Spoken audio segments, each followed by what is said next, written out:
नियाज़ुल्लाह नियाज़ी साहब ज़रा आप बताइएगा कि आप लोगों का क्या मौक़िफ़ है इस पर, क्योंकि डिफरेंट वर्जन्स हमारे सामने आ रहे हैं और बहुत से लोग ये भी कह रहे हैं कि आप पीटीआई से ही इन ख़वातीन का ताल्लुक़ था।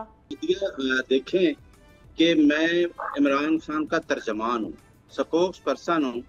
जिस गवर्नमेंट हमारे साथ ये कर रही है कि लार्जर बेंच का फैसला हो और हमें कम अज कम मुझे 5.5 महीने हो गए हैं, हमें मुलाकात तक करने नहीं दी जा रही। आपने हमेशा सोशल मीडिया पे सुनती हैं, अब चैनल पे भी सुनती हैं कि हमारी जो जुमेरात को लोग जाते हैं और जो जाते हैं मंगल को, उनको मुलाकात ही नहीं करने दी जा रही। तो हम इस गवर्नमेंट से क्या एक्सपेक्ट कर सकते हैं? आप देखें कि जहां इलेक्शन के ये रिजल्ट है, जहां से पल्ला छीना गया, तमाम सीटें लोगों से ले गई, ये टोटली अगर वो वहां ये ऐसा इंसिडेंट हुआ तो क्यों नहीं मौके पे पुलिस ने उनको अरेस्ट कर लिया? तो बात सामने आ जाती है, आपको ही ना पूछना पड़ता। तो हमें तो पूरा ये जो पंजाब की गवर्नमेंट है, खासकर नून लीग, ये ऐसे वाकयात करवाती है और अंदर बंदों को घुसेड़ के भी ये वाकये करवाते हैं।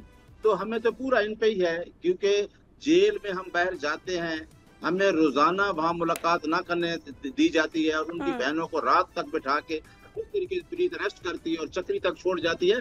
तो ये हमें पता है कौन करवा रहा है और गवर्नमेंट किस तरीके से इन्वॉल्व है। हमारे सामने इलेक्शन 8 फरवरी से लेके आज तक कोई चीज ढकी छुपी नहीं है। अच्छा। लेकिन हम इस जुल्म, तशद्दुद, आपने देखा उसके बेटों के साथ क्या हुआ, अब उसके ऊपर अंडे फेंके जा रहे हैं। तो ये किसी के कहने की नहीं है कि पीटीआई के अपने लोग, अभी पीटीआई के अपने लोग क्यों होंगे?